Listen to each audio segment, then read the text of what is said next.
Audio on demand from Vision Christian Media. Exploring faith and the future. Neil Johnson and Bible teacher Dr. Kameel Majdali. We've been exploring from all sorts of angles what is known as the culture war, and looking at what progressives believe and what conservatives believe. And around these issues of religion and conscience, today, Kameel, let's move into what is ultimately very important, this idea of freedom of speech. Where do you see this in the culture war? Freedom of speech is one of the key battlegrounds of the culture war that's been going on since the 1960s. In summary, the conservative side of this war believes in freedom of speech as a high virtue and of a right that needs to be preserved at all costs. Now, the left-leaning progressives, often called liberals, they would say they believe in freedom of speech, but with several key caveats. These caveats include things like political correctness, self-censorship, hate speech legislation, and so on and so forth.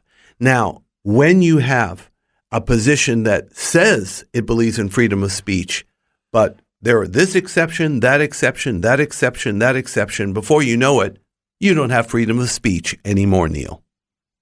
And this is something that has been sweeping across Western nations as the culture war continues to rage.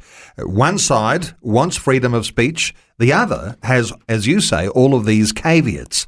Does that mean that if the progressive side wins, that we will lose freedom of speech? The answer, in short, is yes. That's what it means. And in fact, we're already losing freedom of speech. It's eroding by the day. You see, for example, political correctness. People don't realize this has been around a long time. It's not just the product of modern postmodernism. Apparently, it was even devised 100 years ago.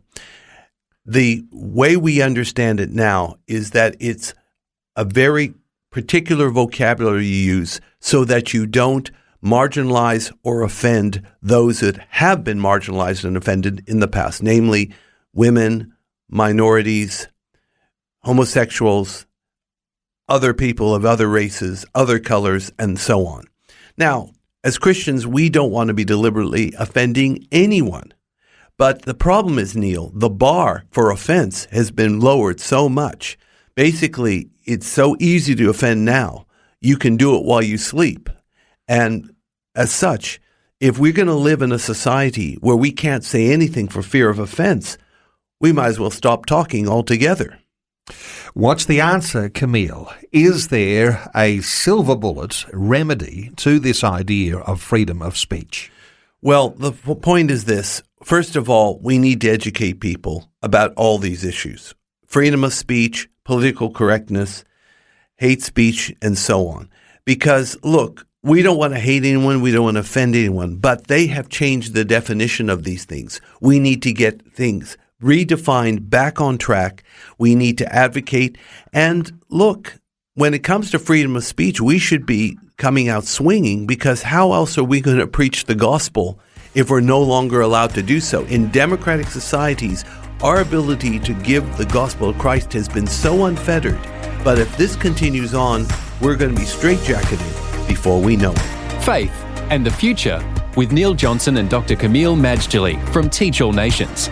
Find articles, videos and podcasts from Dr. Kameel, plus today's and other episodes of Faith in the Future in the Vision app or at vision.org.au. Thanks for taking time to listen to this audio on demand from Vision Christian Media. To find out more about us, go to vision.org.au.